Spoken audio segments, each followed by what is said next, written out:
idea es educar con sentido crítico. Tienes que permitir y facilitar el cuestionamiento. Entonces, les estás enseñando, además, una ideología que es muy cuestionable y sobre la cual tienen que forjar su personalidad. Si eso es mentira, lo que la ideología de género está enseñando, y yo digo que es mentira, entonces van a tener dificultades al forjar su personalidad.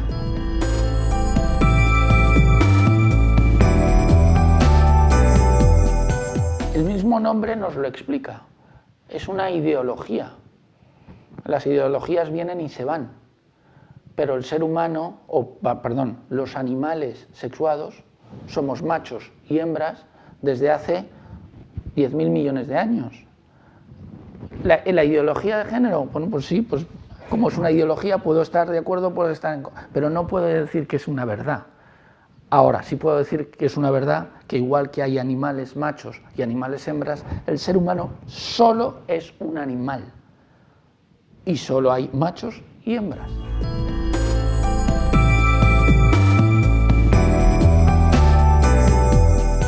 El efecto que puede tener es el efecto que puede tener la educación en la mentira.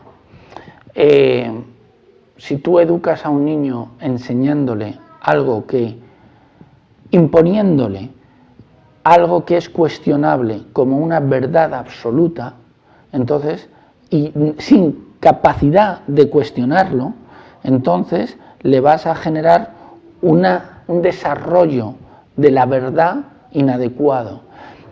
Me molesta decirlo, pero en cierto modo hay que irnos a la verdad más reciente o a la situación más reciente, que es el comunismo.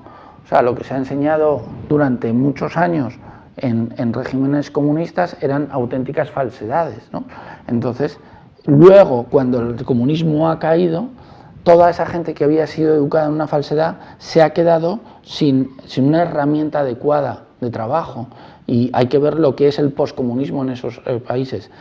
Si tú educas a unos niños en una ideología que es perfectamente cuestionable, no digo que sea mentira, para mí desde luego lo es, pero si para alguien es verdad, pues allá ellos, pero les enseñas en algo y les dices, y esto no es cuestionable, entonces les estás dejando sin herramientas. Y como decían los libros, mi idea es educar con sentido crítico. Tienes que permitir y facilitar el cuestionamiento. Entonces, les estás enseñando, además, una ideología que es muy cuestionable y sobre la cual tienen que forjar su personalidad. Si eso es mentira, lo que la ideología de género está enseñando, y yo digo que es mentira, entonces van a tener dificultades al forjar su personalidad.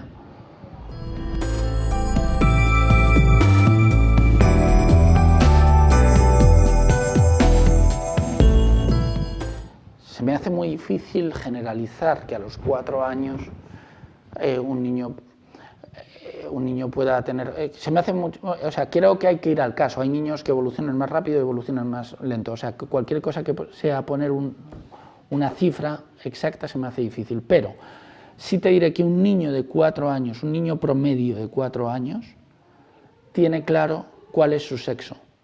Tiene claro que es niño y tiene claro...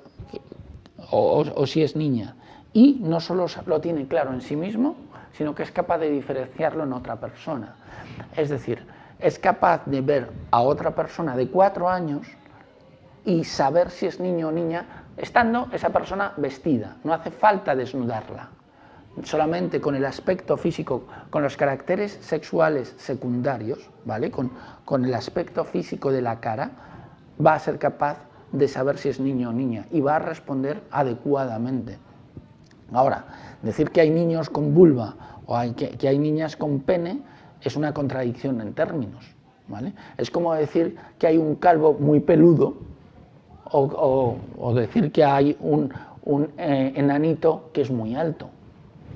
Entonces estamos generando confusión.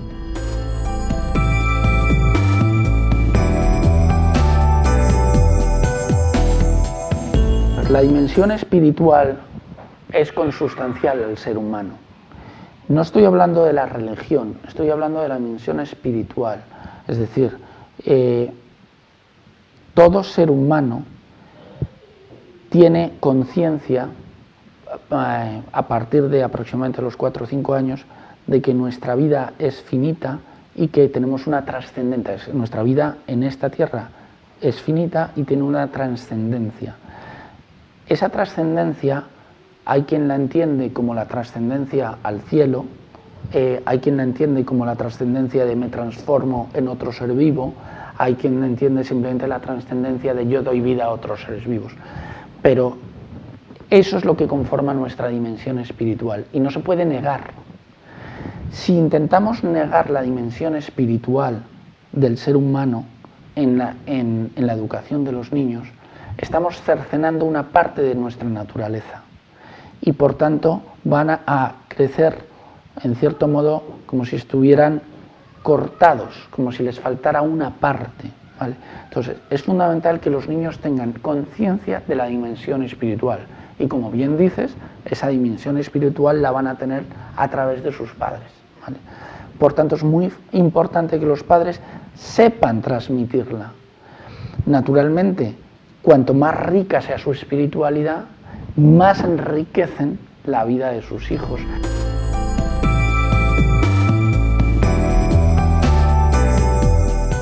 La calidad de vida, la calidad de vida, desde mi punto de vista, depende de 3 cosas, solo de 3 cosas.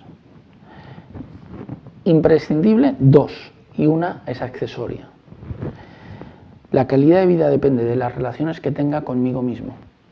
Si yo me llevo bien conmigo mismo o yo no me soporto. Y hay gente que no se soporta. Si yo, ¿qué tal me considero como persona? ¿Vale? Segundo, de la calidad de la relación que tengo con las demás personas. Si yo me llevo bien con el mundo o considero que el mundo es agresivo hacia mí, ¿vale? Si yo tengo una buena relación conmigo mismo y una buena relación con el resto del mundo, con las personas, mi calidad de vida es buena, independientemente de que sea rico o sea pobre, independientemente de que tenga salud o tenga enfermedad. Si yo me llevo bien conmigo mismo y me llevo bien con el resto del mundo, aunque sea pobre y aunque tenga enfermedad, voy a tener una buena calidad de vida. Si yo me llevo mal conmigo mismo y me llevo mal con los demás, aunque sea rico y aunque esté bien de salud, voy a tener una pobre calidad de vida. Si a eso le sumamos, pero es un sumatorio, una buena calidad de relación con Dios, si mi relación con Dios es buena, entonces ya no es que pueda ser feliz, es que esto ya es la bomba. Lo que quiero decir es que sí puedes tener una muy buena calidad de vida y muy buenos niveles de felicidad, aún sin tener una buena relación con Dios, o aún sin tener una relación con Dios. Ahora, si tú tienes una relación con Dios y encima es buena, esto ya es impresionante. Lo que no quiero hacer es dejar fuera la idea de que si no tienes a Dios en tu vida es un desastre. No, no estoy de acuerdo con eso. Me parece que esa idea que hay veces que se transmite, genera mucho dolor en los que no tienen fe y me duele mucho generar dolor en ellos. Hay que decirles, sí, tú puedes tener una vida plena, porque puedes tener una vida plena sin Dios, porque Dios es mucho más que pleno, o sea, está por encima de una vida plena, o sea, esto ya es la bomba.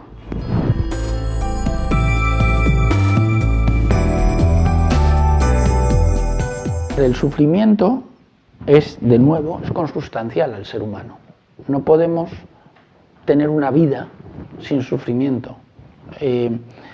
Cuando se dice, por ejemplo, de las personas con síndrome de Down, es que hubiera sido mejor que su madre abortara, porque ese niño va a sufrir mucho en la vida.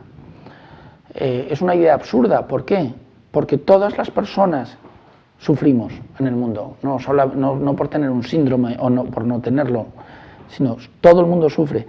Si el ser humano hubiera querido acabar con el sufrimiento de los hijos, Adán y Eva no hubieran debido de tener a nadie, porque hay que ver lo mal que lo pasó Caín, porque a Caín lo pasó bastante mal, tuvo que vagar por todo el mundo y tal, huyendo de su pena, y el pobre Abel lo pasó bastante peor. O sea, el sufrimiento empezó con los primeros hijos, ¿vale?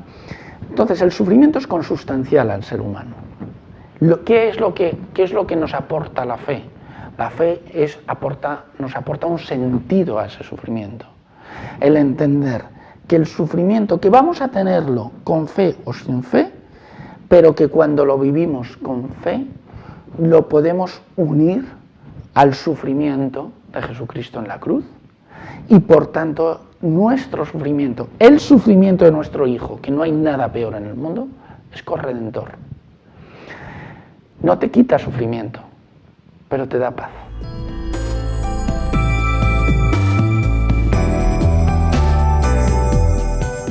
Yo estoy convencido que las personas que están a favor del aborto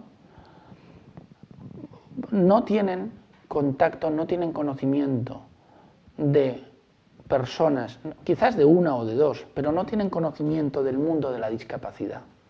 No tienen un conocimiento del mundo del síndrome de Down, del mundo de otras formas de conocer. Porque cuando conoces el mundo de la discapacidad, comprendes que es extremadamente enriquecedor. Y no lo quiero decir de manera egoísta, no porque me enriquece a mí personalmente o enriquece al mundo debemos permitir su nacimiento, sino que es enriquecedor para ellos. O sea, que las personas con discapacidad son tan enriquecedoras como cualquier otra. Entonces, decidir que una persona, por tener una determinada característica, puede o no puede tener derecho a vivir, es absolutamente absurdo. Porque si medimos a alguien por las capacidades que tiene, habría que medirle por la capacidad de aportar algo al mundo. Y no hay nadie que no pueda aportar mucho al mundo. Entonces, ¿que son personas que van a sufrir? Sí, el discapacitado va a sufrir, igual que voy a sufrir yo, igual que va a sufrir cualquier otro. El mundo está hecho para sufrir, la vida es consustancial al sufrimiento.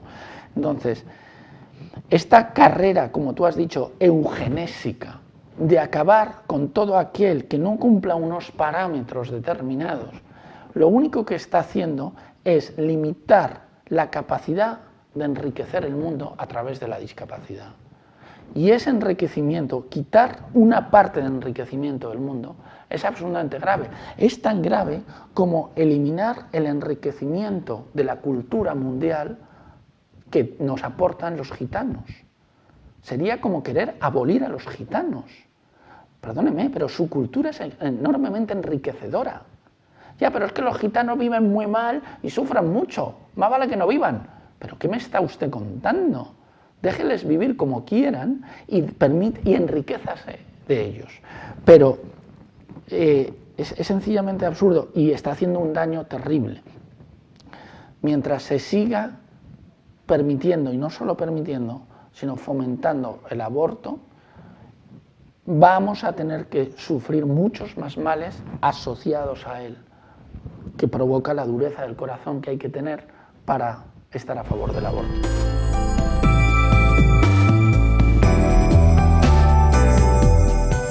La ideología eugenística que hay detrás del aborto, a favor de la eugenesia, es una maquinaria enorme de hacer dinero. Y naturalmente que se quiere evitar y se quiere limitar la exposición de personas con discapacidad y de su vida normal en la sociedad, porque entonces estaríamos demostrando que pueden ser igualmente felices como nosotros y que pueden aportar tanto a la sociedad, y se vendría abajo un negocio enorme. Y esto es lo que las personas que están a favor de la eugenesia, es decir, a favor del aborto, quieren evitar. Y no solo podemos decir que no, hacer un spot o hacer una serie de televisión en la que aparecen personas con discapacidad no es poner presión a las madres embarazadas, sino lo que debemos denunciar es que la madre embarazada de la cual se sospecha que su hijo tiene una discapacidad está sometido a unos niveles de presión tan absolutamente brutales que serían denunciables pero no se está diciendo, eso sí que se está callando. La presión a la que se somete a las madres embarazadas que se sospecha que su hijo tiene una discapacidad.